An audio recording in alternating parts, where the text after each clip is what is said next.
And one day I get an email. And this gentleman from Iraq emails me. And he said, Dr. Richards, thank you for doing that talk, because you really spoke for me and my friends. And I said, wow, thanks. And I emailed back. And I said, hey, maybe we can talk sometime. I want to know what you see. Because at that point in time, I hadn't spoken with a lot of Iraqis. I want to know what you see. So we set up a time and we Skyped. And then we established a friendship. And we talked quite a number of times. He came into my class via Skype. I used to teach a class on the sociology of war. He came into that class. He came into this class. He would send me Christmas greetings and birthday greetings, and I would send him greetings for Eid and his birthday, and we stayed in contact on Facebook, sharing things and constantly, and texting and all sorts of ways. Can you go to the next slide? And that's my friend.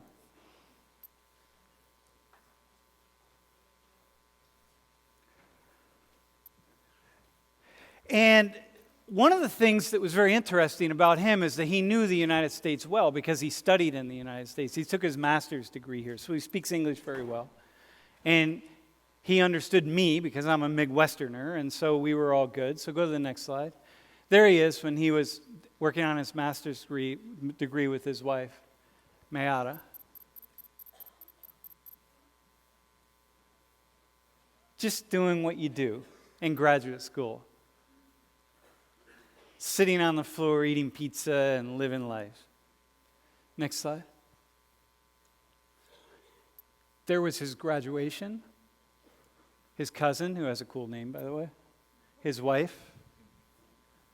Beautiful. She's beautiful. Yeah? Look how happy. A life ahead. Next slide. There they are with American friends. This is back in the 80s, you know. That's how we looked back then. Next slide. There he is with his friends. Very connected to the U.S. Loves the U.S. Had a great time in graduate school, was treated very, very well here. Next slide. That's his home.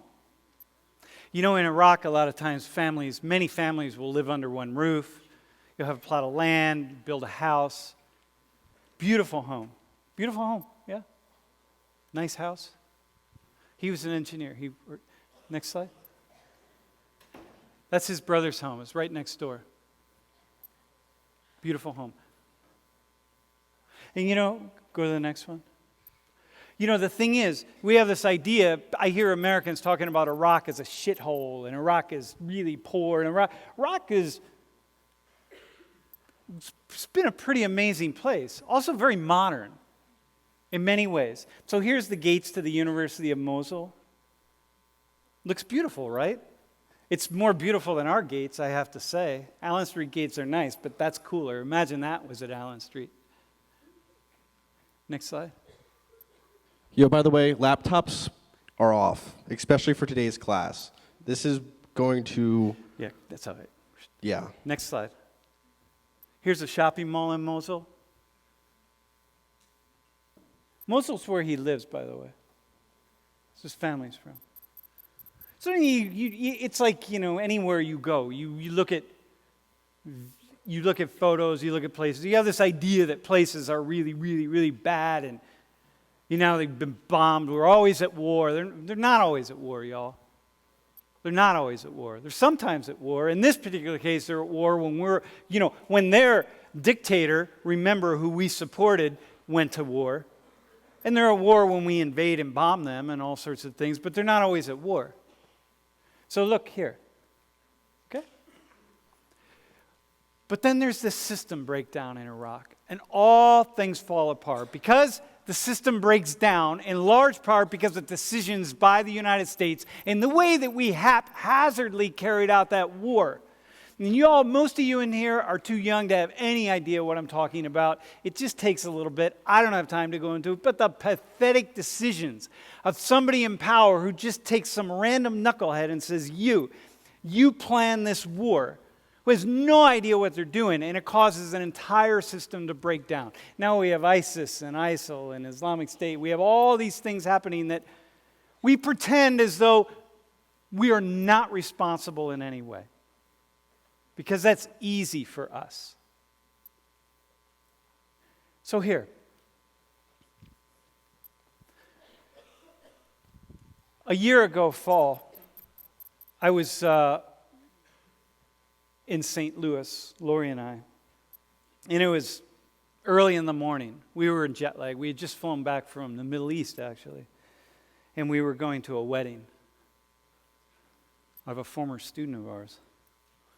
And it was about 3 in the morning. I couldn't sleep. And I got on Facebook. And I saw a post by my...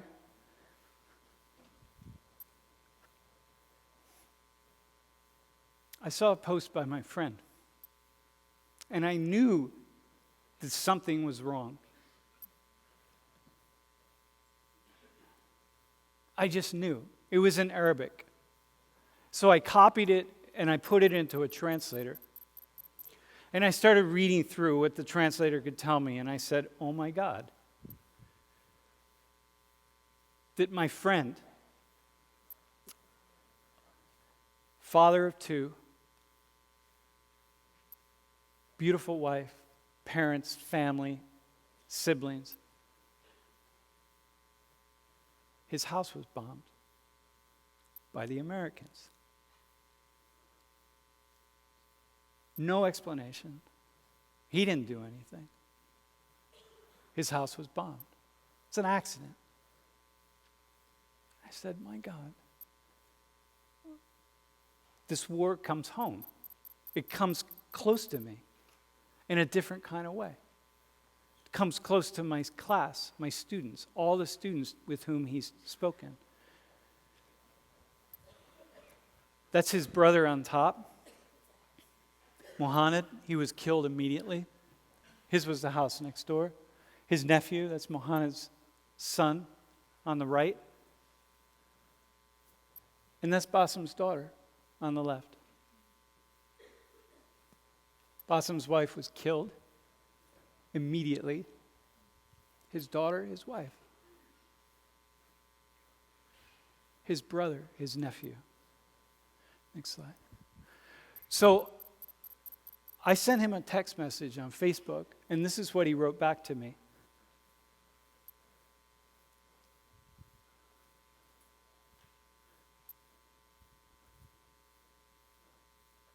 Just the night before. Just the night before.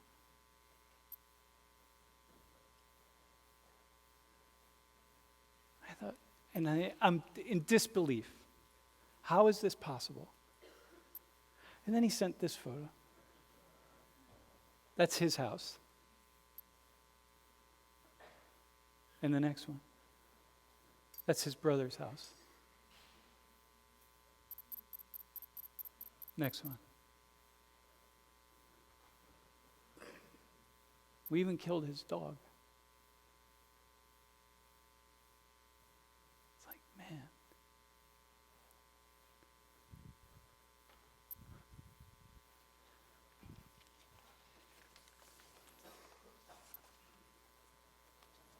Go to the next slide.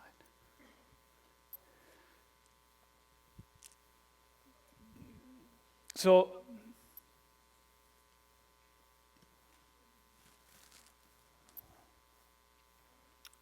I've invited Basim to come to class today.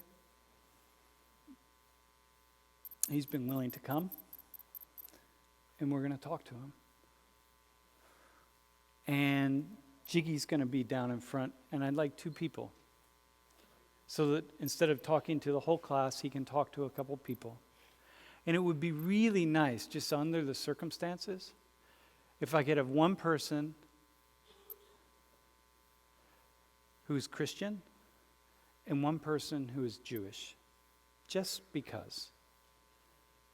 Who would like to volunteer to come down? we're all going to talk, but I need 2 people to sit in the chairs. Up top. Yo, do you want to come down?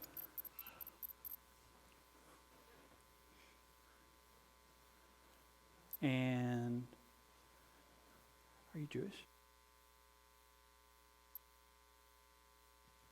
Come on.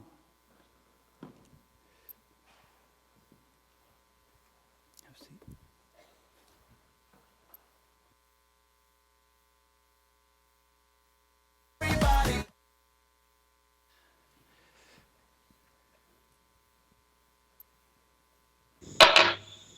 Here, sit right here. Hello, Basim. Hello, Sam. How are you? I am well. Thanks for coming. Thank you for having me. Oh my gosh, as you know. How's that? So I am really, once again, as always, I am honored to have you and feel so grateful to have you. And I speak on behalf of my students. I brought 3 students up to the front. I just feel like sometimes it's better if you speak directly to 3 people instead of the whole class. But let me show you. The whole class is here. Say hello, class. So, can you just maybe you can flip your mics on really fast? Just say hello, say your names and. Hello. And you want to look right in here. My name's Jacob. Hi, Jacob. I'm Jiggy. We met last semester. Yeah. How are you? Hi, I'm Kayla. Hi, Kayla. So, Basim, I'm going to start the questions off, if we could. If I Okay. could. Sure. You're not going to see me in the microphone, really. I'm going to walk around, but I'm here. You know what I look like. I know how you look like. But I'm more handsome than the last time you saw me. I know since your last trip, I know you're getting younger. Yeah, indeed. So, first off, tell us, I want to do something before we start. Well, I just want to do one quick thing. Can you put the slide up of the map? This will help with what I'm going to ask you to talk about. So this is Mosul here, and this is Erbil. And Erbil is where Basim is now. And his family home is in Mosul, okay? Okay, so you can back that up. So your son and your mother went to Mosul today. Yes, my son and my mom, they went into Mosul yesterday, and I really did not have the courage to go back. I told you that maybe I was not going to get the permission to go, but actually I was afraid to go back there because I'm not emotionally ready to go back. Mm-hmm. They had to go back. They had to go back because, after the bombing and the liberation of the west side of Mosul, we have some damages to my parents' house. I don't have any more. My house is destroyed, as you know. So my parents' house also had some damage, some shattered the glass. So they went into Mosul yesterday to fix the house. So eventually, if we can go back and live there. So have you been in contact with them Yeah, today? I talk to them probably every hour. Yeah. Because I'm worried about them. Yeah, I'm very worried. I just want them to get back. Can you help us to understand the fear? Because I think my students, most of us don't. Yeah, can you just help us to understand the fear, what you're worried about? What I'm worried about, because Mosul is it's 2 parts, the right side and the left side. The left side has been liberated from ISIS. Fighting is still going on the right side, and sometimes mortar shells and rockets are falling on the liberated side. My parents' house is on the riverbank, and it's a close area to where fighting is still going on. So I'm really scared for their safety that some shells might fall near them. So I just want them to get back to Erbil as soon as possible. So I have to say I'm surprised that you even allowed your son to go. But Sam, this decision had to be taken immediately because there's no glass in the whole house. Cats, dogs, birds are going into the house. We have a really big house, and I cannot just leave it like this. Yeah. I had to make the decision to at least do some repair, and I'm bringing some people to live in the house, so it's safe. Nobody can get into the house. So I'm going to continue to ask some questions. So before you, okay.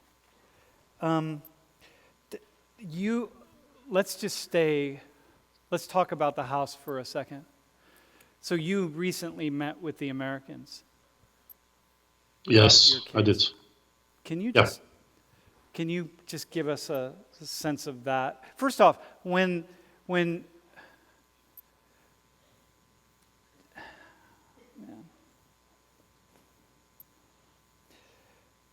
your daughter was killed and your wife was killed,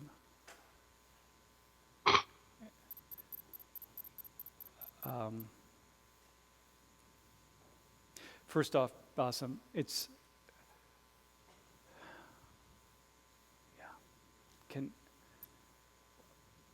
what I'd like to do actually, if we could, just as a class, Basim, if you just give me a minute, can we now that you've met Basim, we're going to go to a different place, okay? So we good? Just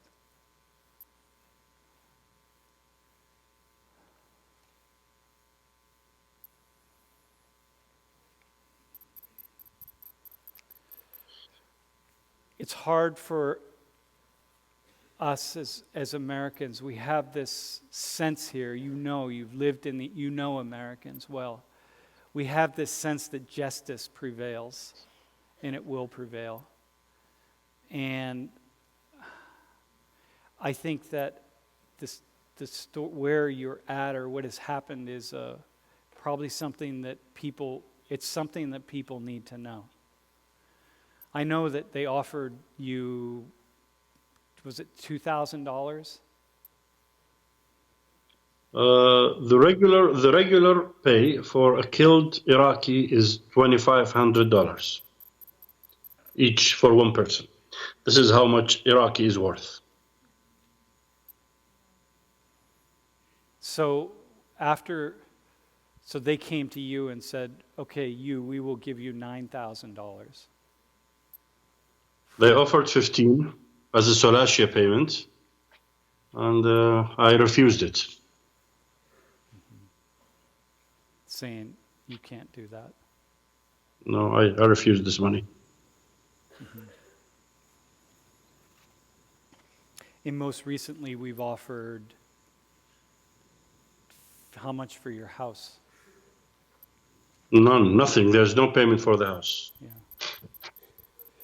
There's no payment for the house, for two houses, for my cars, a lot of damage to other things, but they offer Solashia payment. They're not offering any compensation for damage to the material things, building, cars, no payment.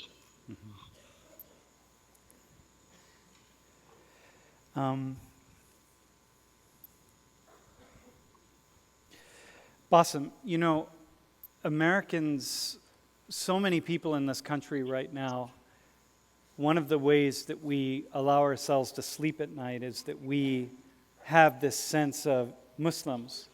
We see Muslims in a certain way, in particular as being angry and violent. And I've always been struck by your forgiveness and your ability to forgive it all. I'm not implying that you completely forgive, but your ability to forgive at all. And your faith, the power of your faith as a Muslim man. Could you tell us something about that? Yes, Sam. I don't consider myself I'm a Muslim by birth, but I don't consider myself as a strong Muslim. Probably when I was in the U.S., I did not even do praying.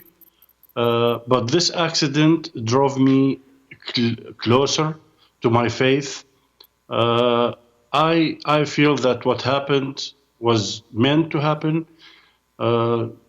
It's something that God has planned for me, and that's how I grew closer to my religion.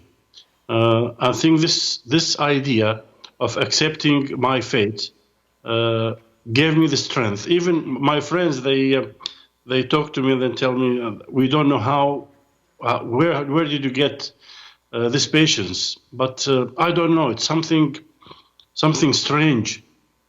You know, for 3 days I did not even cry. For 3 days, you know, I was injured. You know how badly I was injured, and you know about my operation. But for 3 days, no tear was shed. I don't know what happened to me. I was numb. I was numb. I didn't know what happened. I still was not grasping the idea that my wife is gone, my daughter, my brother, my nephew. But this experience drew me closer to God, and it has made me calmer. I don't know. I have many American friends. Like I told you before in a previous class, I talk to my friends. I talk to my professors. We exchange greetings, just like I do with you. I have nothing against the regular American citizen. I always talk to my friends, even my friends that tell me, "How can you not hate them?" I don't know. I lived among you guys for 8 years. I was never bothered by any person. In fact, many of them, they were very helpful to me. So I have no grudge again. It's not the regular citizen person like you. This situation of war, just like you said, it's big corporations are behind it. And I know, just like I have no power to change anything, I know you have no power to change anything. Except that I want you to know that this war has devastated me. Nobody, never in my wildest dream, that I thought that anything could happen to me. Nobody expected anything like this to happen to him, but it did. So what I want you to understand, that war is ugly, and anything that you don't expect to happen to you might happen to you.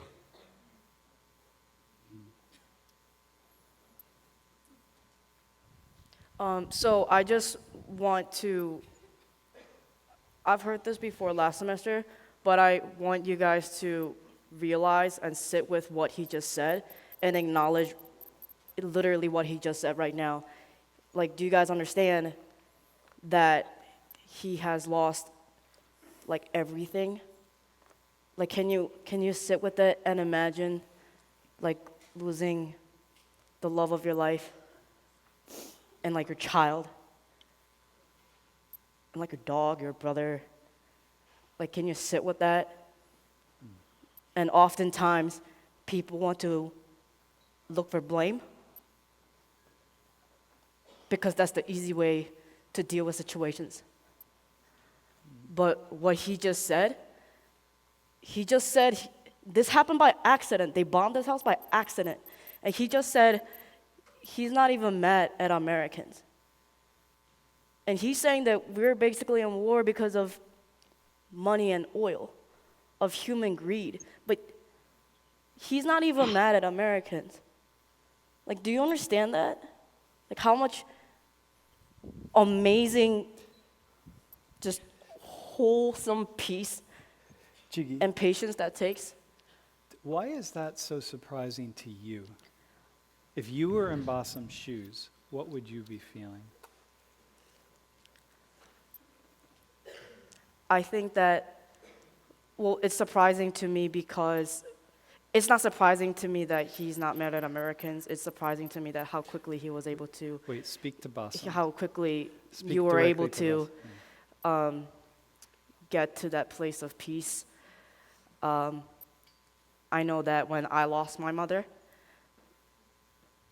I was young and I was looking for blame in the universe like any kid might. But I can't really imagine what it would be like to literally be stripped of everything I love in my life. and then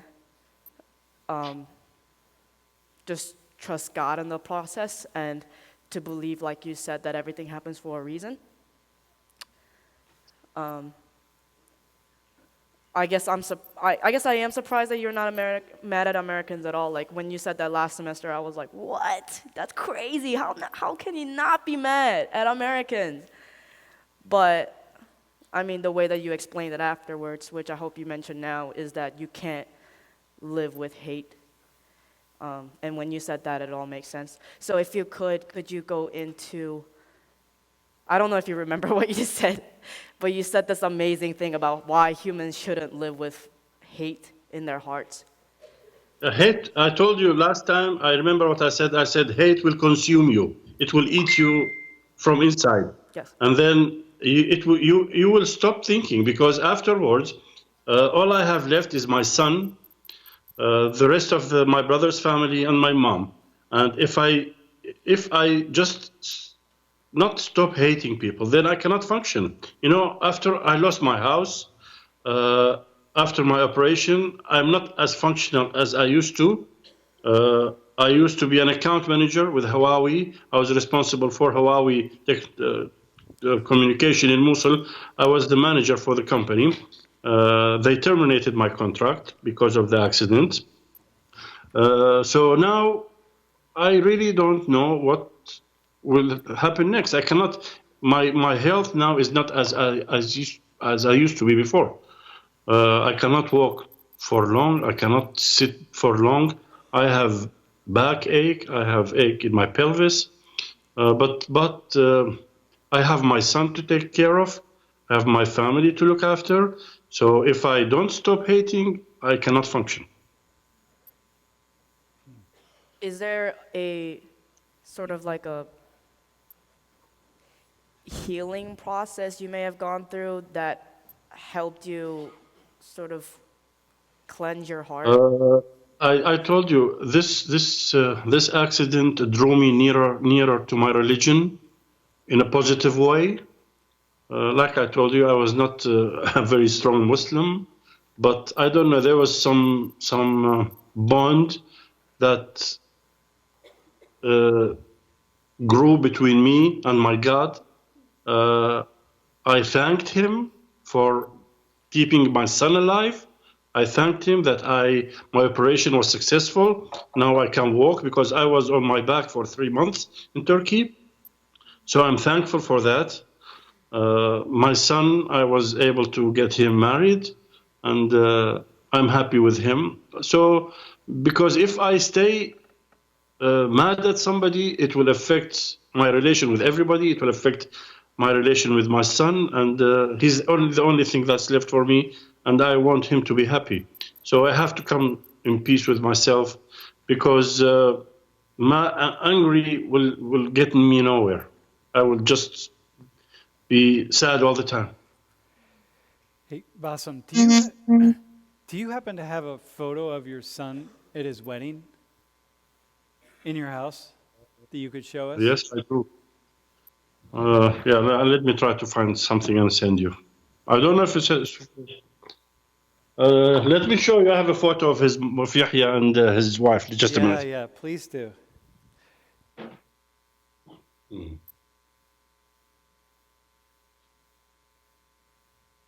Does anybody have a question that they want to ask?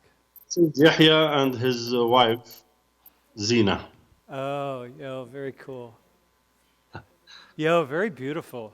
Hey, wait, let me see again. Hang on, let me see it again. Let me see him. Is that what you used to look like when you were young? He's very handsome. You have my photo when I was young. I don't know. You compare. No, you weren't that handsome, actually. He got those looks from his mother, clearly. Oh, yeah. He looks a lot like his mother, yes. Yeah, you can have a sit down. Just hang on one second, Basim. Does anybody else have a question they want to ask? Because you can come down. Do you? Here, you can change. That's fine. Yep. We're going to just switch people out here who have questions. Okay. Just introduce yourself. Hi, my name is Francis. Wait. Look right here. Hi, my name is Francis. Nice to meet you. Hi. Go ahead, ask your question. So my question is, do you think, like, you went to grad school here, so do you think in today's day and age and like where America is as a society today that you would ever think to send your son to grad school here as well? I think things have changed in the United States from my days. I really don't, I cannot answer you this question, but I can tell you this. In the 80s, our life as foreigners was much easier than it is now in the United States. Yeah. Hello, my name's Chris. I wanted to Hi. ask, you were talking about before how after that tragedy happened, how you got closer to your faith and to God. What made you want to grow closer to God rather than like blame God for what had happened to you, or like blame your faith in that way?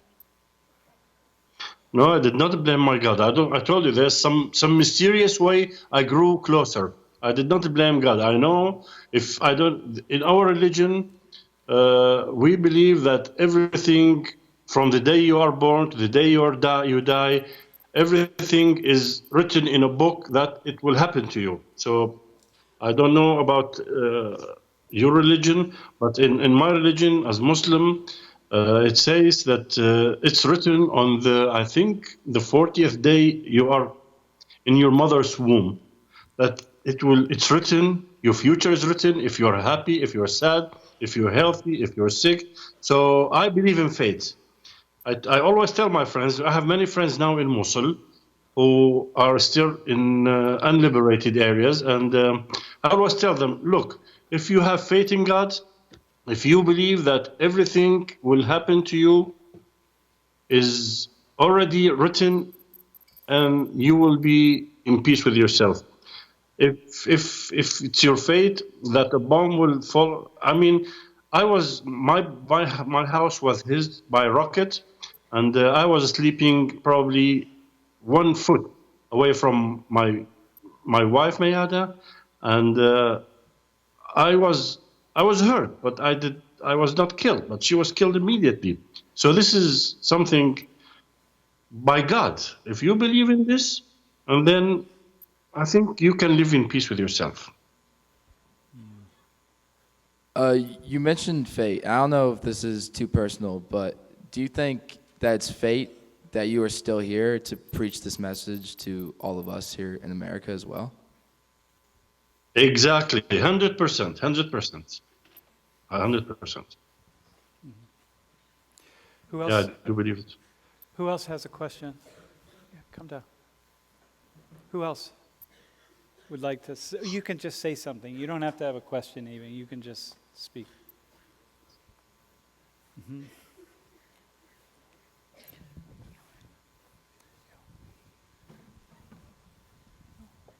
Hello, my name is Julia. So Hi, I know Julia. for some of us Americans who don't really talk to many people from Iran or Iraq or from the Middle East in general, we can kind of have a skewed view of your general region. So maybe could you tell us a bit as to why you think your country is great and why it's beautiful for those of us who may never go there? Iraq is an ancient, not Iraq, just the whole region is ancient civilizations. If you're looking at Sumerian civilization, the Babylonian civilization, the Egyptian civilization, so we have a beautiful country, but this country has been shattered. I don't know. I cannot explain why. Sometimes I think oil is a curse. If we did not have oil, I think we will be in peace. I wish we did not have oil because we are not benefiting from it. It's bringing to us is war, destruction, and I wish you had come to Iraq in the 70s and before the Iran war. Iraq was a beautiful country. Iraq in the 70s was supposed to be moving from the third country to a better place. illiteracy rate was down to 0 in 1970s. We had a free education to everybody. You had a free medical care for everybody. But then everything changed in 1980 when the Iran-Iraq war started. And then it took 8 years for that war to end. And then 2 years later, there was the Iraq invasion of Kuwait. And then the war on Iraq to get Iraq out of Kuwait. And then this 2003 war. And Iraq has been destroyed. It's destroyed. Well, thank you for helping me understand a little more about what's going on. And thank you you. for sharing your story with us. Thank you. Hey, my name is Nico. And I was wondering if the roles were reversed and not everybody here is born with a religion. Hang on. Basim, are you still there? I think I lost the voice.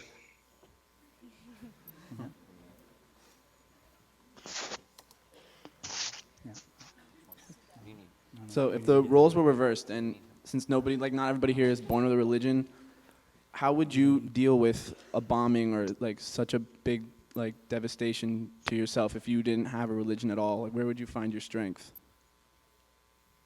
I have no voice.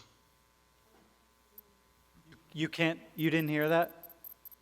No, I don't hear. Can you call? Let's call again. Wait. Okay, hang on. We'll call back.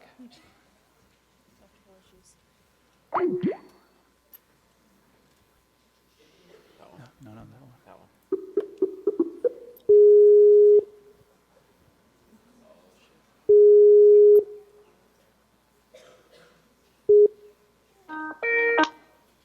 There we are. How about that? Oh, okay. Now we're back on again. Okay, great. Okay, go so ahead. My question was, if you were not born with a religion and you were never like taught to like love God or find faith, where would you find your strength after like a huge loss? How would you like forgive people? I don't know. I cannot answer this question. This is hypothetical. I don't know. I think we get our values from our bringing, from our religion. That's how we get our values. If we were not taught these values, then where will we get them from?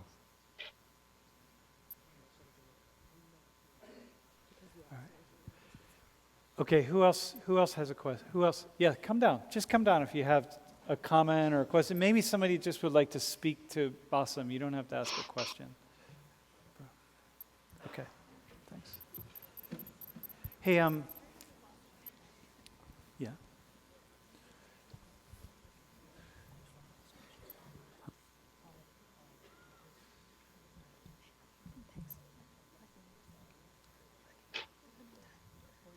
Hi, my name is Maddie. First, I just wanted to say that I really appreciate you taking the time and having the courage to come here and speak to us because I'm very ignorant to the things that are going on in your country, and I'm sure that I'm not alone in this room of 800 people. And I'm sure that it's no secret, especially to other countries, that, obviously you guys are having your own problems over in Iraq, but I feel like America is more plagued with hatred now than ever. And I know that you have gone through a situation where you've had to let go a lot of that hatred and come to a place of peace. And I guess my question for you is, how did you go about taking those first steps? What are things that we can do here to make it better? You have a pretty big audience that's listening, and I don't want to say I'm not proud to be an American, but hearing this story breaks my heart for you.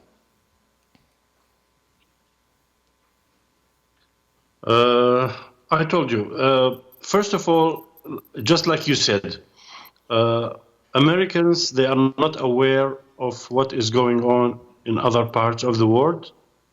I don't know if it's the problem with education. I think you guys need to in your high schools. You need to get more involved because Americans, they feel that the whole universe is centered around them, to be honest. I've lived 8 years in the United States. Americans think that the world is the United States. If you go to Europe, Americans are not that much liked in Europe. I've lived in Europe for 2 years. After what's happening in the Middle East, Americans are blamed for every war that just like Sam said, Afghanistan, Iraq, everybody in the region blames America for everything that's happening. For me, what I need to this point to be taught to every American is that the United States has it's a great power. Nobody can deny this, but you have to use your power in a good way. People also have feelings. People also have interest in their own countries. Now Iraq, I don't know if I'm going back to Mosul. This ISIS situation has destroyed Mosul. My son told me today that I am happy you did not come with me because there are no roads. There is no more roads in Mosul. There's no power. There's no sewage. There's no running water. And everybody's blaming the United States for it. So I think what the Americans need is to be more helpful to people. I told Sam that you break it, you fix it. And he has quoted me many times when I said this. Iraq now needs big help, especially Mosul. And what I'm doing now with other agencies and other people, I want to draw their attention that Mosul now needs help. And I want you guys to go out and sympathize with people of Mosul and try to tell your friends that there are people there. I was talking to my friends yesterday. The liberation of the west side of Mosul has been going on for about 2 months now. He told me that if it continues for 1 more month, we are going to starve. And this friend of mine, he is from a wealthy family, not a poor person. I cannot imagine what a poor person is eating now and his kids. They have nothing to eat. Somebody told me yesterday they were feeding their babies. They are making some mixture of flour and water and feeding the infants flour and water because they have no baby milk. So I want you guys, for your future, you are the future of America. I want you guys to understand that the world does not center around the United States only. You have to be sympathetic to other people. You have to understand their needs. And you have to not just take, you have to give. Thanks, Basim. That was beautiful. I have a question, actually, before we open up our next question. How is it, many Americans have the idea, especially right now, that Muslims or Iraqis or Muslims hate the United States. Or just hate the West. That's our way of surviving. But you don't hate. And I don't know that you never mentioned that you know people that hate. Can you just speak to that a little bit, just as a message, that how unique are you? Sam, let me tell you something. In every religion, there are moderates and there's fanatics. In my religion, the fanatics are growing because people like me who are moderates and probably left moderates, we have I can argue with people, but now everybody blames the West for destruction of my country, whether be it America, be it England, be it France. This situation of being hurt by this power, and when you have some fanatic talking to small children, they can manifest hate in small children. Now, if these children are not educated, we will have a new generation of West-hating people. This is a disaster. Moderate people are now growing smaller and smaller in numbers, unless something is done. And even those numbers it's still small, right?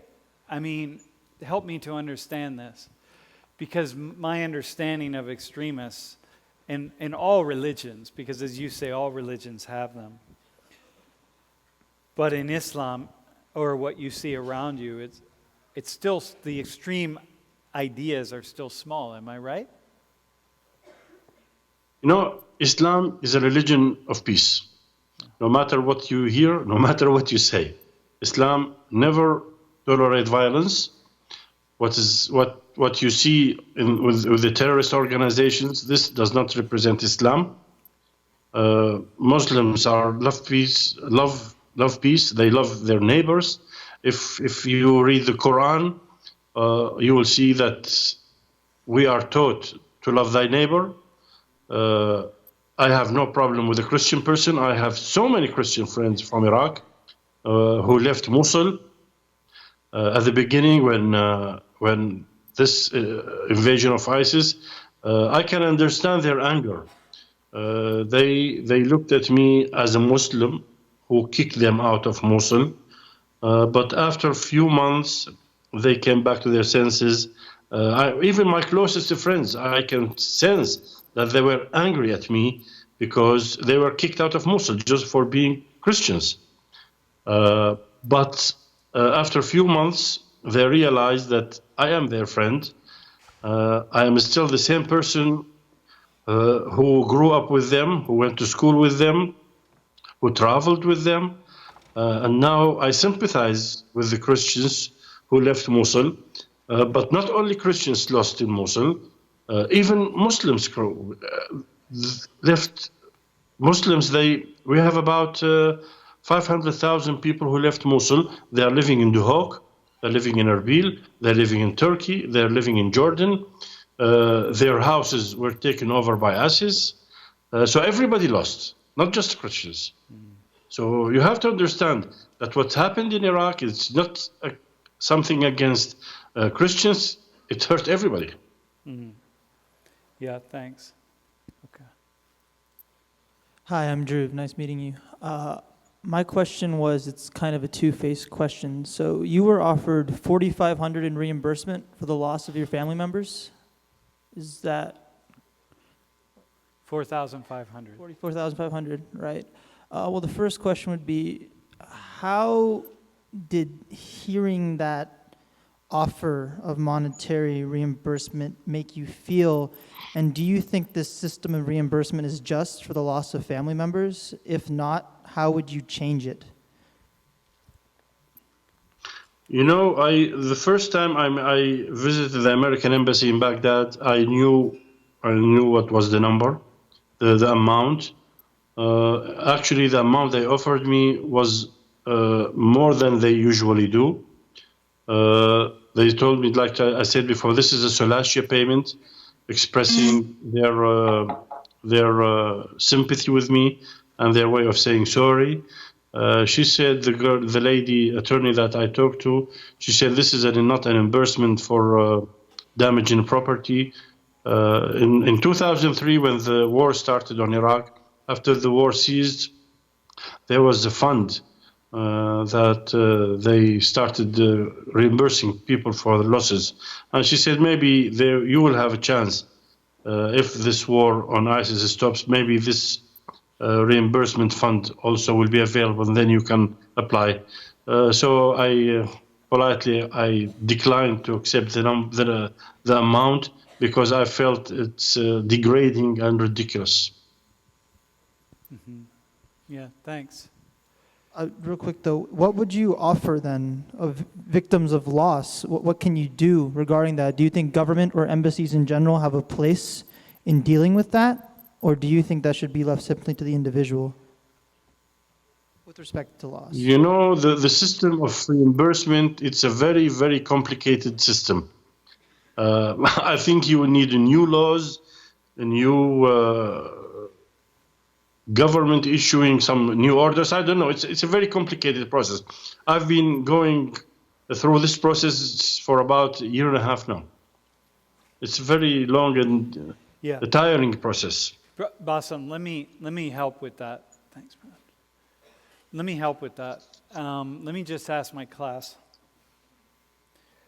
So if another country came to the United States in search of something, some resource, and that was pretty clearly you thought that's the case, and in the process they accidentally bombed your house and killed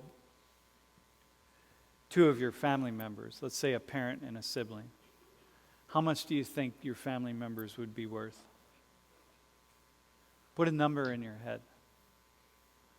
And how many of you have a number that's less than $4,500? I don't know what the number is. I don't think you could put. Let me return the question to you. If an American citizen was killed in a plane accident, how much will his family be reimbursed? If their company was at fault, what do you think? Just an accident. Yeah. Mm-hmm. Sometimes millions of dollars. Exactly. The bombing of my house, they admitted it was done by mistake. So I feel that I am entitled to be compensated. Hi, Basim. My name's Christian. And Hi. Hi, I Christian. know that you said that, like, you think that everything that's happened comes down to fate. But I was just wondering if you, like, lived in fear at all for things that could happen. Because I know that even if I thought everything that was part of, like, a grand plan, I would still be terrified living in an area so rife with conflict.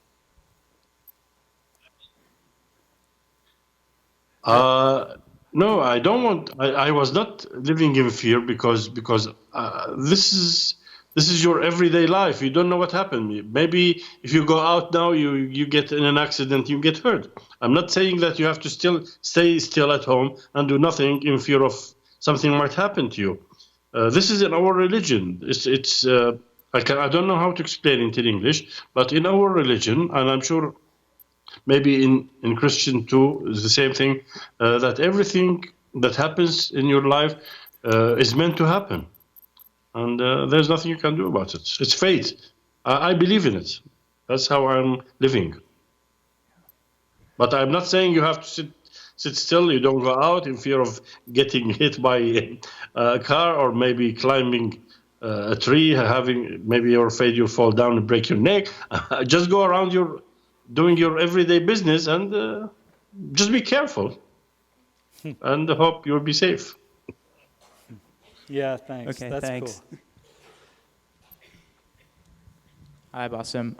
My name's Fatih, and so I'm from Turkey, and Sam tells me that you've been to Turkey before. And before I ask my actual question, I just wanted to know like where you went and what you saw in Turkey. I traveled to Turkey. First, I went to Gaziantep. I was planning to have my operation in Ankara, but I was advised to go to Adana. There's a good facility for orthopedic surgery. I stayed in Adana for about 2.5 months. Actually, I did not see Turkey because I was at the hospital most of the time, but it's a beautiful country. It's a nice country. The problem in Turkey is you guys, you do not speak English. You want everybody to speak Turkish, and that's a big problem. And I had a problem with that. I had to install Google Translator on my phone and translate from Arabic to Turkish or from English to Turkish. The problem is you guys, you need to be more open to other languages. Okay, so my actual question was, so I have a lot of family that lives in Turkey, and I'm sure you've heard about the constant terror attacks and bombings that have been happening in Turkey lately. And I was just wondering, because I go to sleep at night fearing for the safety of my family members that live in Turkey. And I was just wondering, as a fellow Muslim, how do you find peace with the idea that at any moment something like that could happen again? I think, hey, Basim, I think you answered this question already. And I think the issue is my students are young, and they're at the beginning of their spiritual, hang on, I'm going to look at you. They're at the beginning of their spiritual journeys. And when you get to be our age, it's a little different, you know. Bro, and so I'm going to answer that question for you, bro. It just takes time. Yeah. Okay. Wait till you get to our age. If we're still alive, you come back and tell us what you learned. Yeah. You just do. You just do. You got me out of a tricky question. Yeah. Listen, just a couple more questions because we're almost finished, but we'll go ahead, bro. We'll make the questions fast. You have a quick one? Hi, mine's not even a question. I just wanted to say thank you so much. My grandfather, his father was lynched, and he saw his grandfather die, and he used to tell me those stories, and like you, he didn't have that hate in his heart, and he was able to grow from that. And unfortunately, my grandfather passed away, but it just goes to show you that unfortunately things I do believe happen for a reason, unfortunately, and I just think it's amazing that you're taking that message and you're telling everyone, because my grandfather did the same thing, and I think it's awesome that there's people like you like that. Yeah, cool. So. Yeah, thanks for that. Thank you. Hi. Push it up. Hi.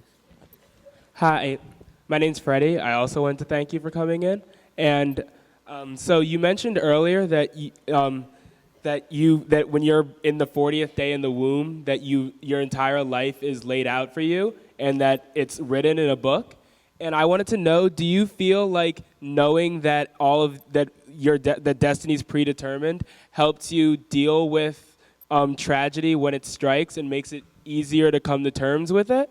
Or do you think it makes it harder to like accept and move on emotionally when faced with situations?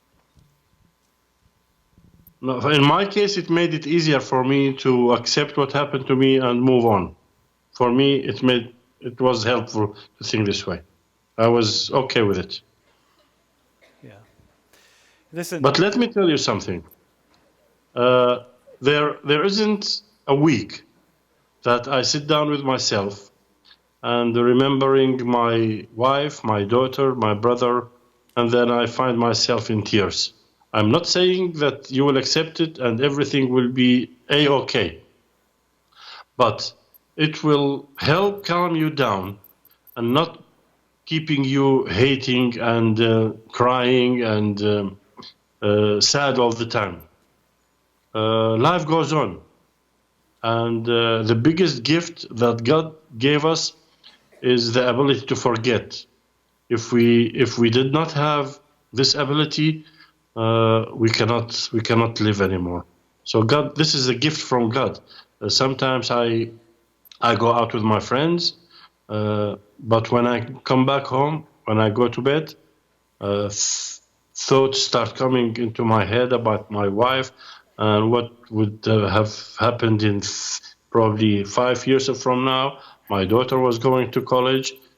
She wanted to study this and that. There isn't a day that goes by that I don't think about them. But at the end, life goes on.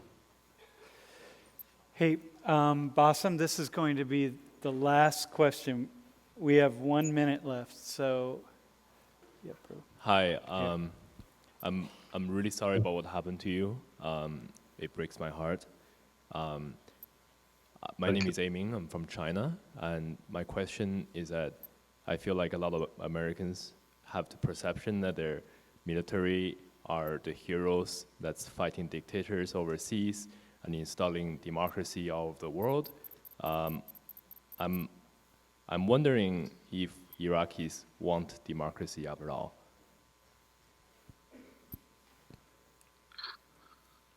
I think in one of my talks to Sam's class, I said that democracy is an evolving process.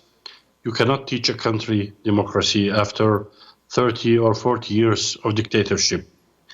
Your meaning of democracy is different from what people understand here in Iraq.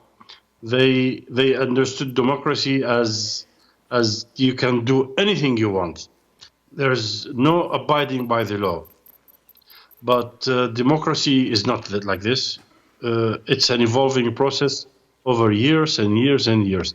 The democracy in the United States has been an ongoing process for hundreds of years. Hey, Basim, on behalf of all of us here, thank you for coming. Yeah. Thank you, Tom. Thank you for having me.